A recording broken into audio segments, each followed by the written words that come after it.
Hello, this is Deanne. Welcome to another video. Today we're doing another video reading chapter 24 of Hermitcraft Freedom. We are taking a look and see what's going on next in the story. There are spoilers if you are just popping in. Yeah, and there are captions to the video, like for the chapter available if you want to just read along while I'm reading. It's an option that you can choose, or if you just want to listen, that's fine too.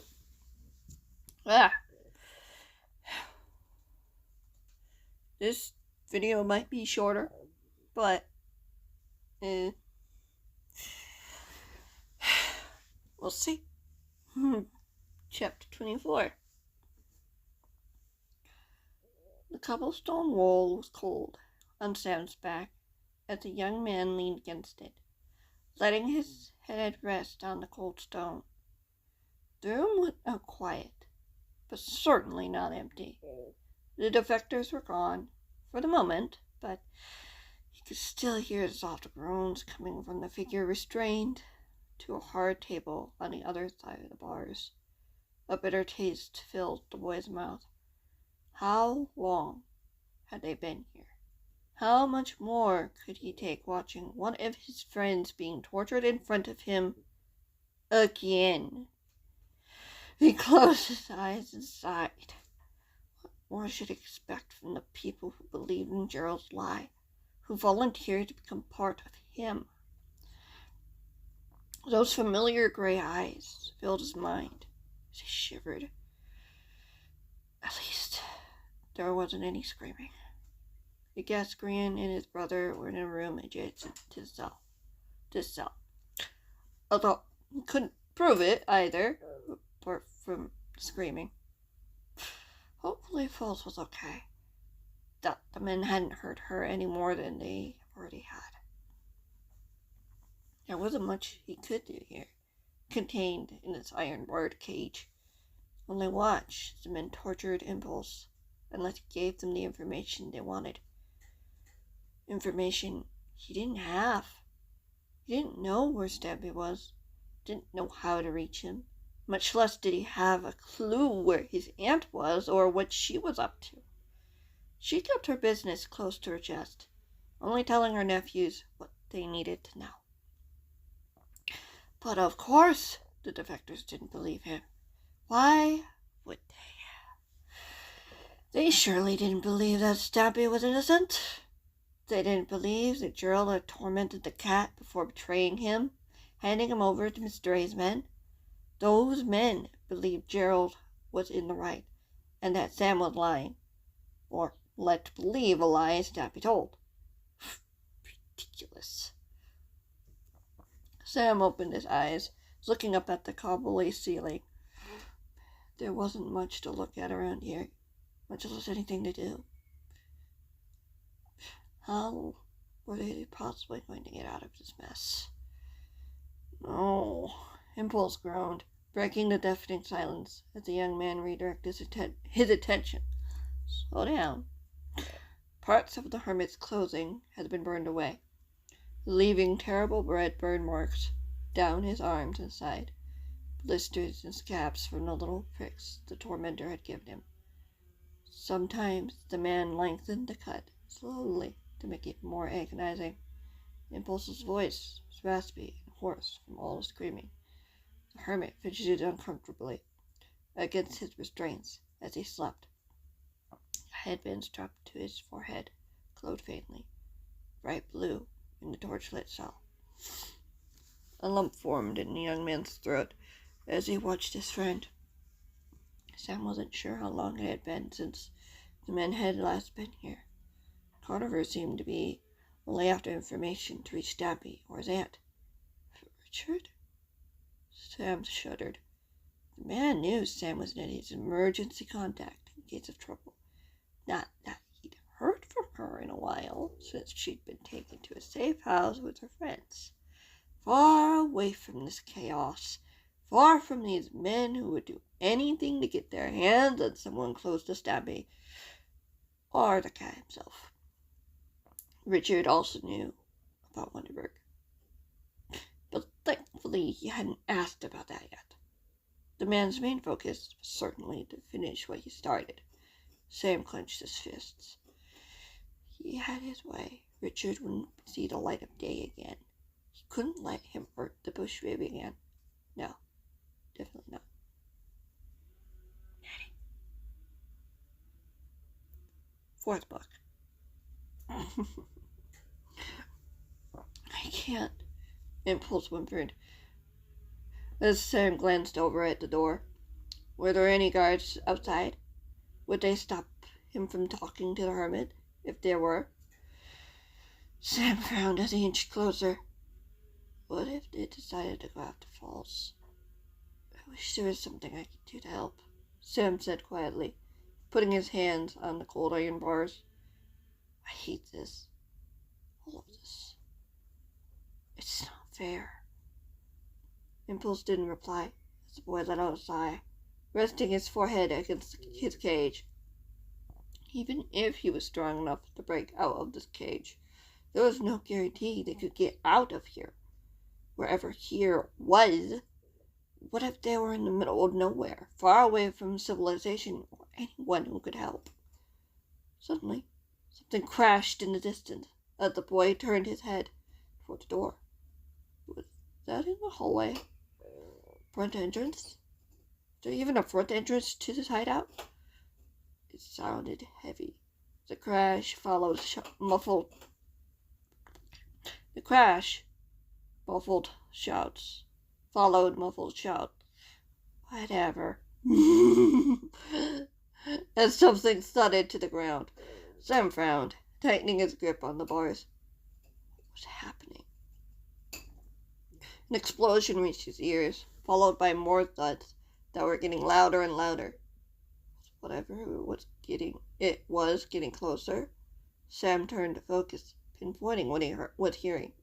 He could feel heavy footsteps shaking the ground underneath him, ever so slightly, followed by a distant clang of metal on metal. Either a rescue party had come, or there were more defectors out for blood.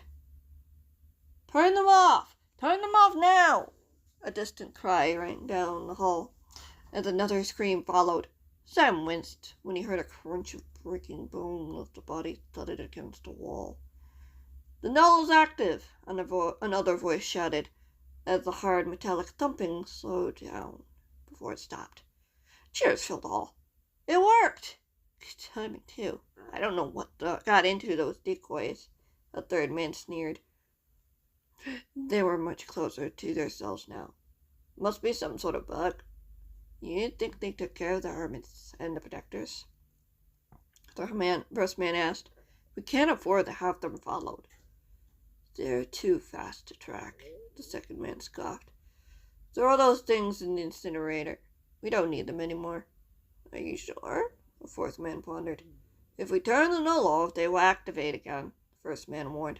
There is no telling what they'll do. We can reset them and send them off again to another fortress, like maybe that creeper coat guy. That would be fun to see. One of the men sniggered. Can we reset them? The third man asked. We'll figure it out.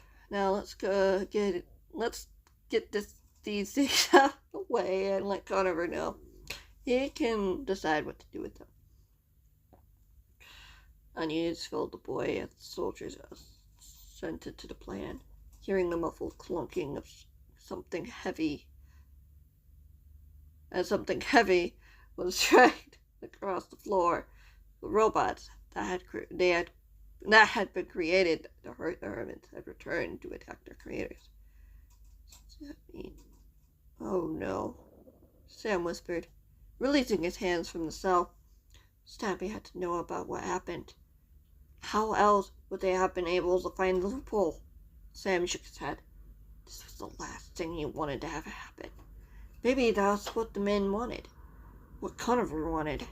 If they couldn't get the boys to spill the beans, they'd lure the cat out himself.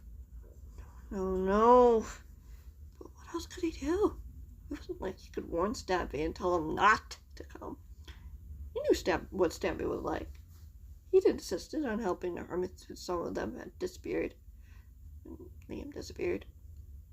When Gerald had taken Nettie, Stampy wasn't the kind of person, or feline, to let his enemies harm his friends. Gerald knew that. Archie knew that. Most certainly Carnival knew that too. And there was nothing he could do to stop these men. There was too many of them. Far too many. Tears burned in the young man's eyes as they rubbed them away. He couldn't forget the unmoving bodies of the interns, or of David, before the Protector and Aiden had been given the final blow. They were gone. All gone. I couldn't stop it. I can't let this happen, Sam insisted, pacing the small quarters he'd been given. There wasn't even a bed in this cage, like there had been in the night before. No place for food or water. There had to be something he could do to stop this madness from getting any worse than it already was. What can you do? You have no weapons, no tools, not even a solid plan. A voice whispered in his mind. Sam shook his head. He knew far too well that nothing was impossible, even if it seemed that way. He'd gotten out of sticky situations before. They could do this. He stopped pacing when he heard something. It was subtle, quick, only happening every so often. Sure enough, he could place it. Blocks were breaking. Someone was coming. How long would it take before the soldiers noticed? He looked toward the direction where he'd heard the sound. Could he be sure it was real and not wishful thinking? For all he knew, the men had a music disc playing block sounds to mess with them.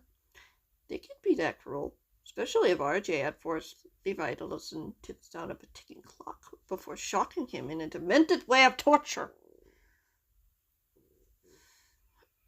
RJ was definitely cruel enough to do that. But what did he think of that? And he'd only started hearing it just now. Could he even be sure anything was real? For all he knew, he was hearing footsteps and mistook them for breaking blocks. He sighed, walking back to the wall before leaning against its cool, bumpy surface again. He had to be imagining things. Is the coast clear? A muffled voice whispered. Sam barely heard it as he looked up toward the sound. It was just a blank wall. Nothing there. I guess so, Sam said simply, deciding to play along with the voices in his head now before he blinked in surprise as a hole broke through the wall that had been empty before as Dan, Stampy, and Scott walked into the cell. Surprise! Stampy mused with a small chuckle. Sam shook his head. You really shouldn't be here, Stamps. I know. The cat met his gaze. But neither should you. A lump formed in the teen's throat as he nodded, looking over at the injured hermit bound to the table. On the table. How exactly are you going to get us out of here without anyone noticing? Oh, they'll notice, but we'll be ready, Dan said, pulling out his gas plaster. Sam sighed. They deactivated the bots within minutes. Not sure how a blaster's going to stop them. We've got manual weapons, don't worry, Scott mused, before looking over at Impulse. We should get him and the others out of here. I assume G and Liam are next door, Sam replied. I don't know where they took False or Blake. We'll find them, Dan said matter-of-factly.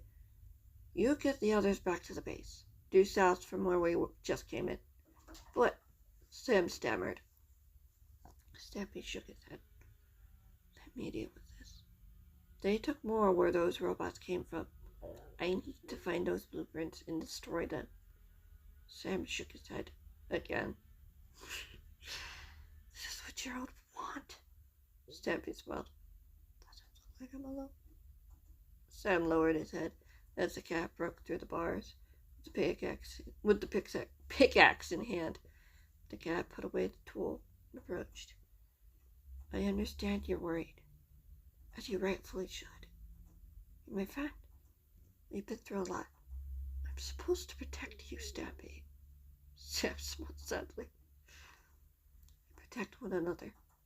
That's what the cause is about. Protecting the innocent and having each other's backs. I'm here to make some wrongs right.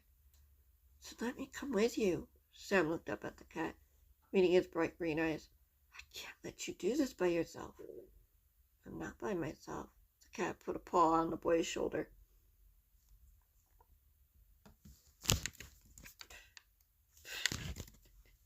I'm not scared of them, of him anymore. I'm ready to protect my friends. That's what matters here. Squid wanted that. Sam nodded. Squid would be proud of you. I know. Stampy agreed. He'd be proud of you too. For still having my back. I need to do this. Well, that's unfortunate for you, a voice said from the cell doorway, and the metal door opened. Technically the dark oak door. The guy to the door! Just the door! The door opened. Sam whirled his head around as half a dozen men charged in.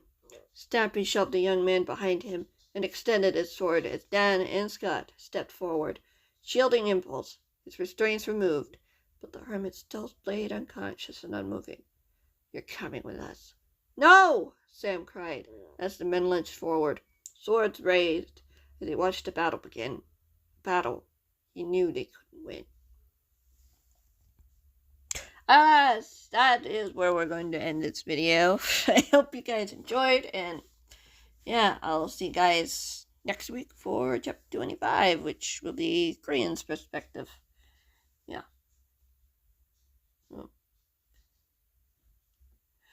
Whew. Yeah, we've got some chapters left, and then, yeah, writing, all that fun stuff. I'll see you guys in the next one, whenever that might be. Goodbye.